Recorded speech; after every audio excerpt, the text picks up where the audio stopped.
And in this video, we're going to automate Google search using WebDriver and Java to get some results back and write them to the console. This is going to be so exciting.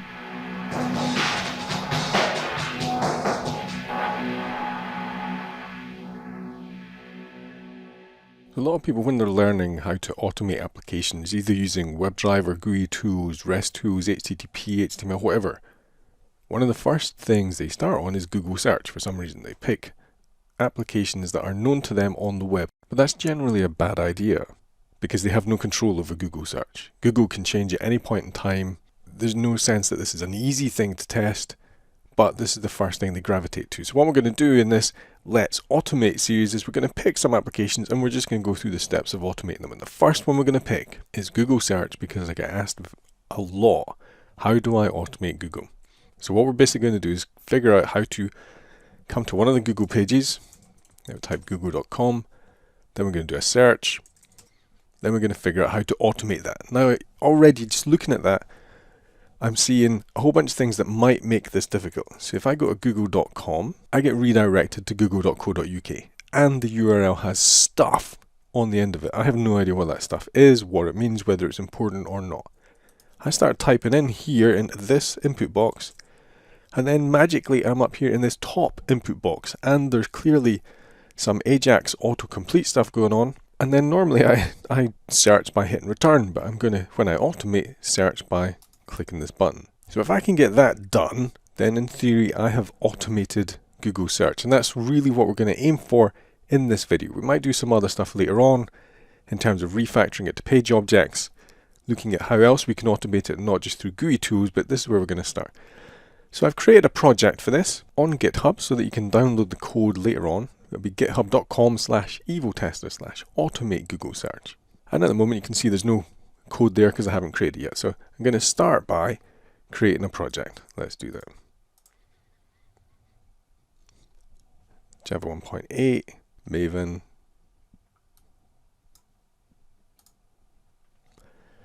What will I call this?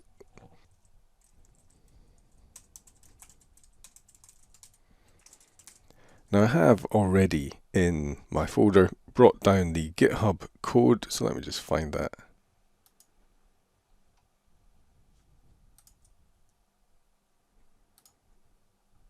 Great, so I'm just going to add in the details for a basic POM that has all my stuff in it. Now I'm just copy and pasting this. When you look on the source code, you'll find all this stuff. Anyway, this is just standard Maven that I'm going to be copying in here. So this is the POM file. It's saying I've got some variables here for the versions that I'm going to use. So I'm going to say I'm going to use JUnit version 4.12 and WebDriver version 3.0.1. That's what's out at the current point.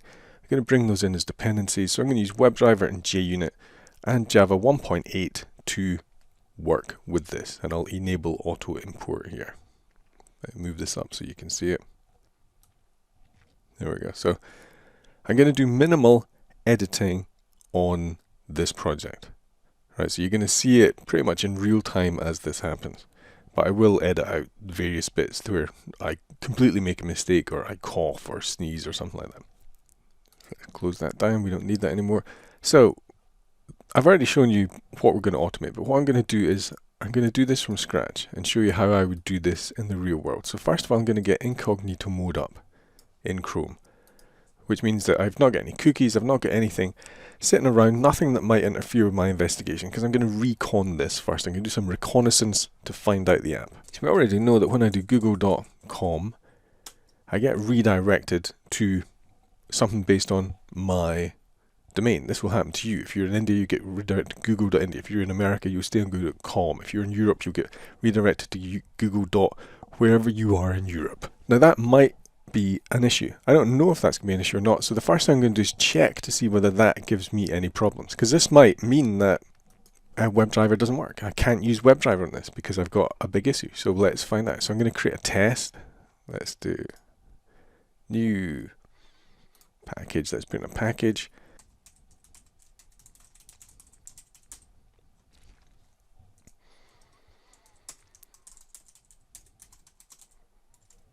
But let's make this. Let's automate.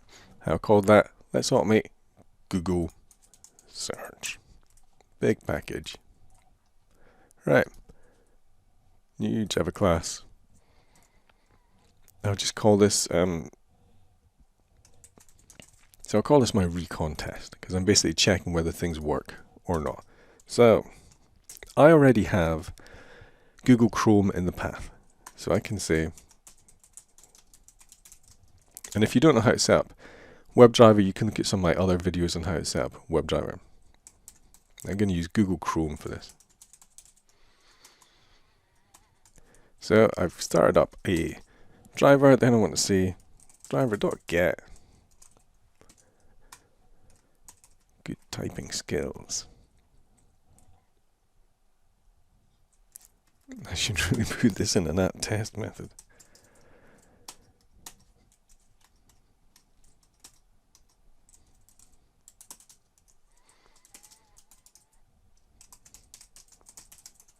I'll rename this later on. What a mess, Alan.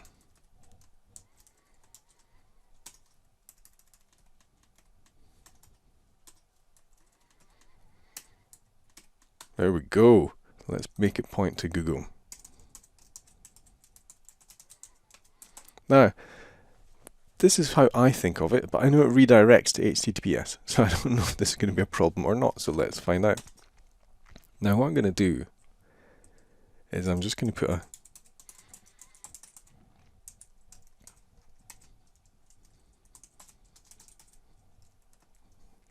and I'm going to break so I can debug the test.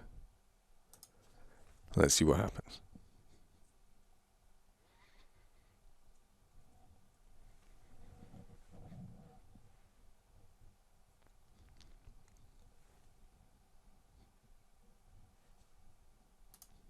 So it has gone off to google.co.uk with HTTPS. So that's fine.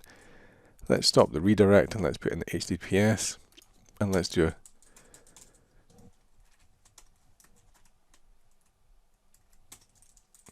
driver.close. Now driver.close has no documentation associated with it. Wow.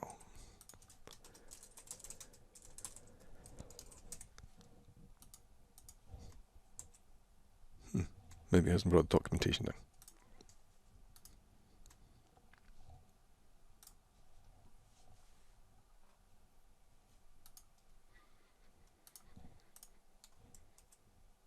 Okay, so driver.quit closes everything. Driver.close closes current window. So I'm going to close current window, then I'm going to close the entire browser system down just to clean everything up at the end of this test. So my keyboard just went mental. There we go.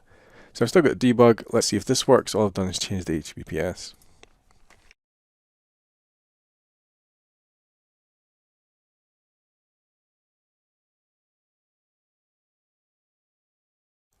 Great. So we're in HTTPS. We've got it in google.co.uk. Let me continue the test.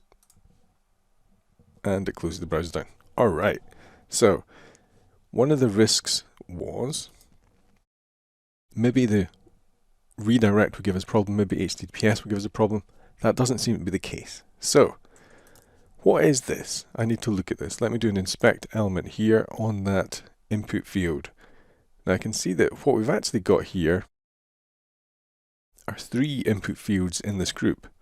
And when I highlight them, they all look like the same thing. So there are potential risks here when we automate Google in that the user interface might not be optimized to allow us to automate it.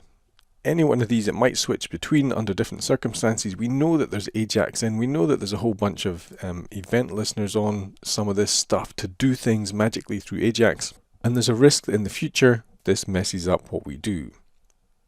So we're going to start very simple and say, right, I'm assuming that what I need is an input where the name is Q. Let's start with that. And the reason I'm picking that is I remember from various searches seeing a parameter called Q in the URL when I've done searches on Google, so I'm assuming it's going to be this one. And this is the one that when I do an inspect element in here, it picks up. So I'm going to use this.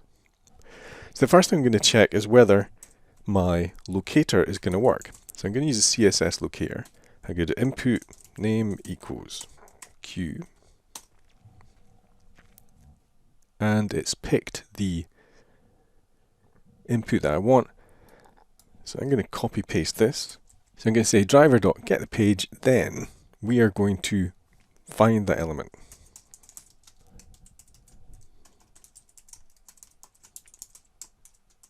So I'm going to just store the CSS of the input field here. This will make it easier to refactor later on. Now I could just do driver.findElement by CSS to get that. But what I'm concerned about here is synchronization. So I'm going to actually create the ability to synchronize. So I'm just going to say wait equals new WebDriver wait for this driver, and let's say 10 seconds. Now I'll bring in the import the WebDriver wait class, then I'll use IntelliJ to create that local variable. Now you can see that when I code, I kind of code backwards. So I'll write the command that I'm going to use, then I'll write the variable, then I'll let IntelliJ tell me what type is returned by this. Just an easy way of saving me some typing time. So instead of doing a find element, I'm going to wait for that element to be clickable. So how do we do that?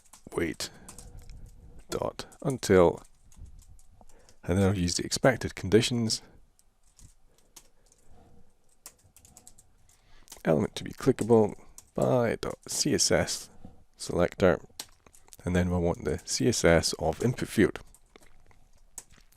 So that will wait for that input field to be clickable, and it will also return the input field.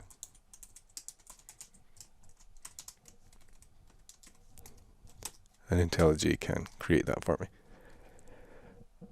So we've located it, we've waited for it, and the wait will return it. And that's all instead of doing a driver.findElement.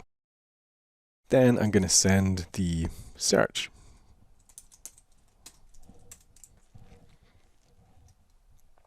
Now I'm concerned, because of all the Ajax that's on there, that this is just not going to work. So I'm going to try that. I'm going to put a couple of debug statements in here. Now this also lets me see, because I'll be debugging and I'll be stepping through at human speed, and if it works at human speed, then if it fails when I race through in automated mode, it means I need more synchronization. So I tend to debug like this.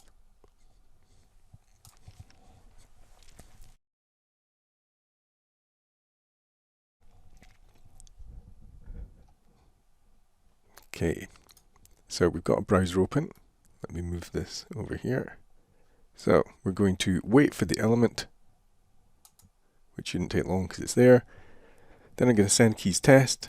Oh, and that worked. I wasn't sure that was going to work because of all the Ajax and stuff. That's good. So let's close the window down. So the next thing we have to do then is work with that button. So let me take this manual thing that we're doing here, type in test. Here's the button. Let me do an inspect. And so I want this button here, and it's got a name button G. So let's do the same thing. Button.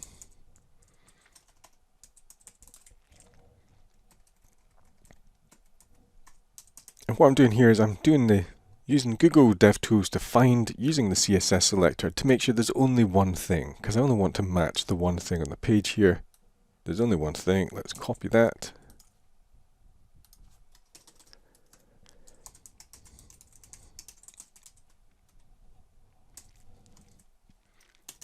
So I'm going to do the same thing. I'm going to do, essentially,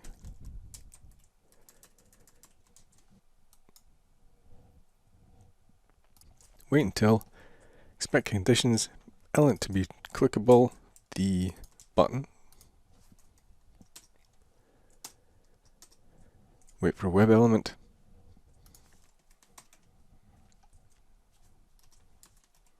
then instead of doing a send keys, I'm just going to do search button dot click. And in theory, that should do a search. So debug mode. Let's see if this works.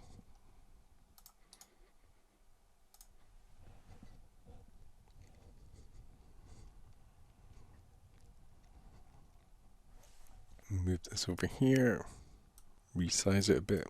Right, we should be able to see that. So we've opened the page, we're waiting for the input field. Input field is there. Let's send the keys, we're up the top. Let's wait for the button to be clickable, which it is. Let's click the button, and it did a search. Now we may have to synchronize on this, but it's done the search. So let's just close everything down. So that's working better than I expected. I was expecting the Ajax to have some issues, I was expecting redirect to have some issues, but we haven't experienced any yet, so that's good. Let's keep going. So once we click, we essentially have a new page at this point. So I'm going to put a note in here. What looks like a search results page, or certainly something that contains search results.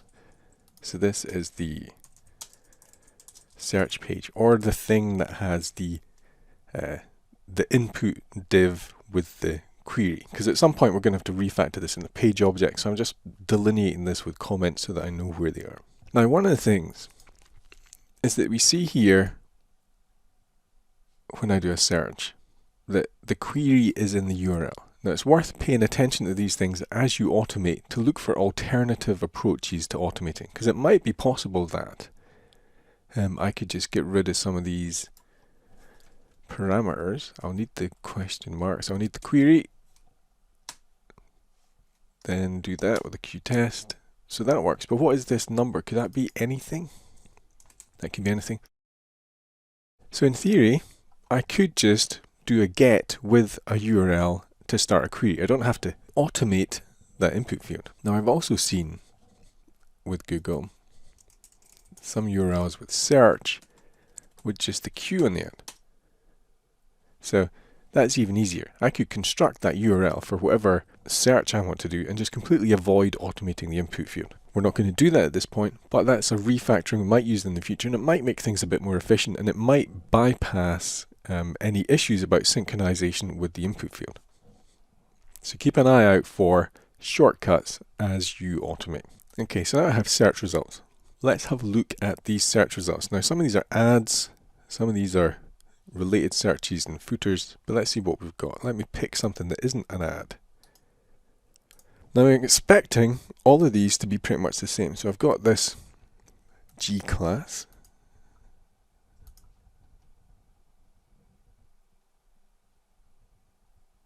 Each one of these seems to conform to a search result. Because what I'm trying to do is work out what locators I need for this information and the clickable URL. That's what I'm going to try and extract in the start of this. And I don't want ads, so that looks like anything under this SRG, so that's fine. Let's see what else we've got. So we've got an H3 for the heading with a class R, and then in air we've got the anchor, which has a href.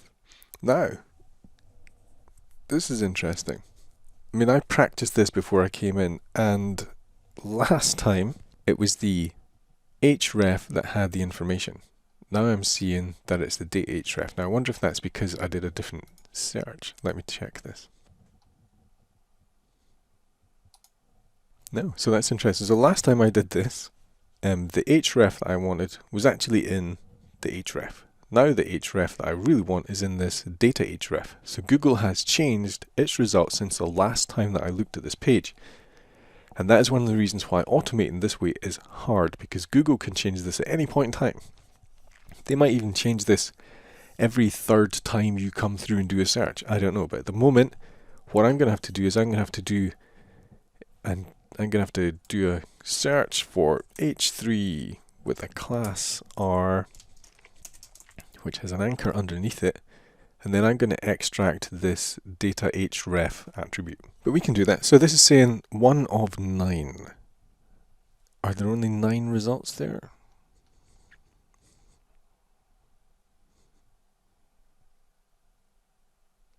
There's only 9 results there, and this other thing must have a different set of attributes. So I'm going to search for that. So let's get all the elements.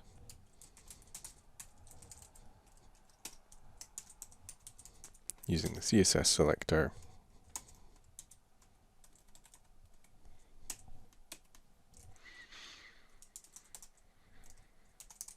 Call that result entries. And IntelliJ can tell me that that's a list of web element. But what I'm nervous about is I want to synchronize. So I don't actually want to synchronize on those results. So what I tend to do when I synchronize on a page load or results coming back is I'll synchronize on something at the bottom of the page. So in this case, it's going to be the footer. So let's have a quick look here. This next button looks like a fairly good thing to synchronize on. So this is an anchor with an ID of pn next. Let's try that. Anchor with an ID of pn next. Okay, so there's one of those, so I'm going to wait for that to be clickable.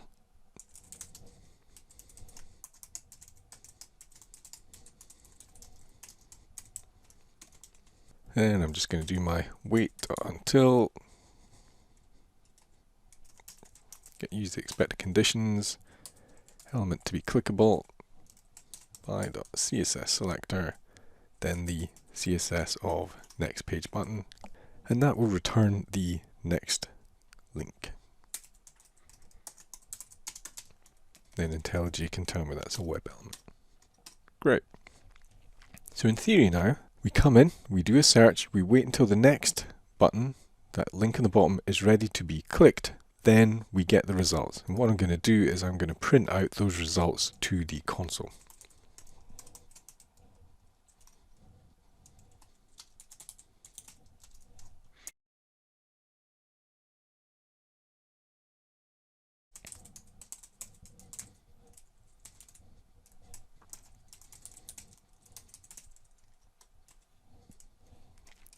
Now, it's not the href.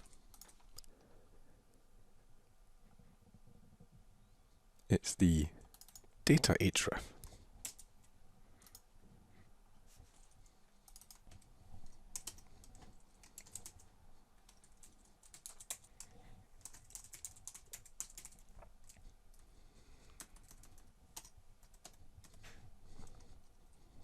So then, in theory, what I should probably do is click next to go on to the next page. So let's do that.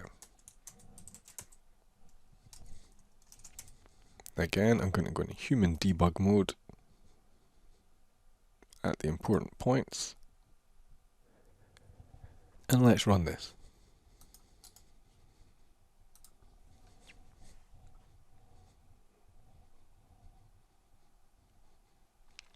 Okay, browser's open. Let's find the field. Let's do a search. Let's search for test. Let's actually do the search by clicking on the button. Click button. There's the results. Now there is a synchronization time load there, so hopefully waiting for the next will do that. Let's wait for the next link, which we've done. Now let's find all the items and print them out. Let's see what's written to the console. Oh, so we need to figure out why it's not got that attribute.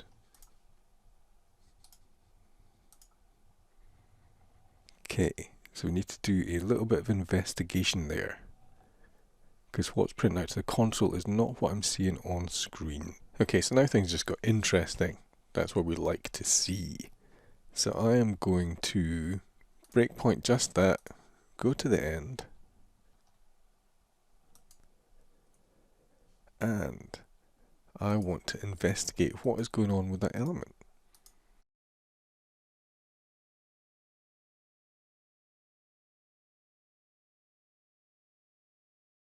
And this is what makes automating applications fun, all the things that go wrong. And this mainly happens when you're automating applications that you don't have control over. Okay? If you have control over the application, you can make it do whatever you want and you understand how the application is working. But when it's a third party, this is what makes it hard. And this is one of the reasons why picking third party applications to automate is a good idea, because you're going to have to put yourself in these situations and learn what is happening. So we should be breakpointing here. Let me do an evaluate on this. href, data href, null. Well, let's just do an href. Let's see what comes back. And that's the actual result. So why is that not rendering in the DOM like that? What is going on?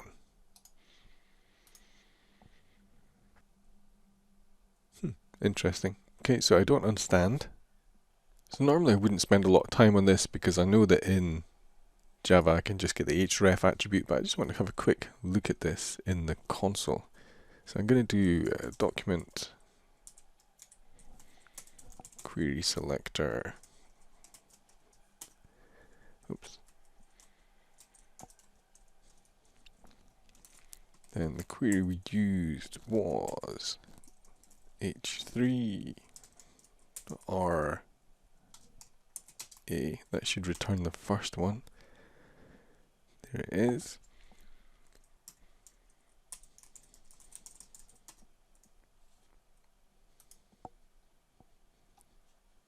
So we've got the href.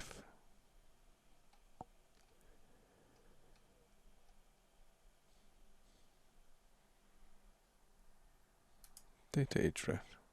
Okay, well, maybe I don't understand how WebDriver is working here. Maybe the DOM is changed through JavaScript rather than the stuff it's getting. Maybe what we're working with here are things at the element before they got amended on the page. Don't know. Let me have a quick.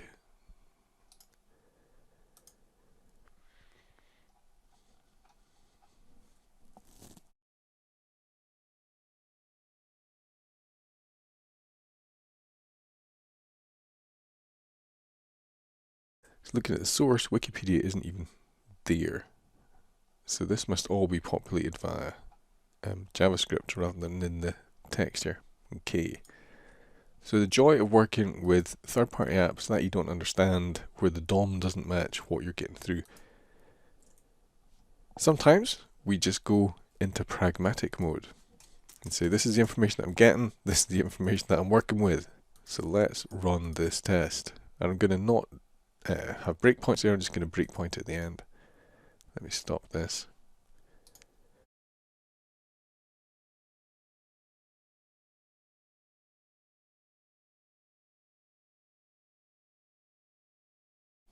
So there's the page, we've got the results, we've got the URLs, we've got the text.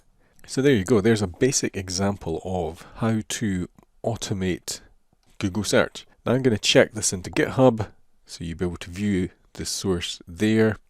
And we'll have another video after this, which we'll try and make something of this. We'll try and make this code do something useful. So come back for the next video where we'll make something happen and useful, and subscribe to the channel. Subscribe to the YouTube channel if you want to see more videos like this, because I only create videos that people watch. And if you want to see more videos which are case studies of let's automate system X, then leave a comment, tell me which systems you want to automate, or just watch this and I'll see the view count going up and see that people want to see videos where we automate things. And that's the kind of videos I will make. Okay, subscribe to the channel and come back and watch the next video in this Let's Automate Google Search series.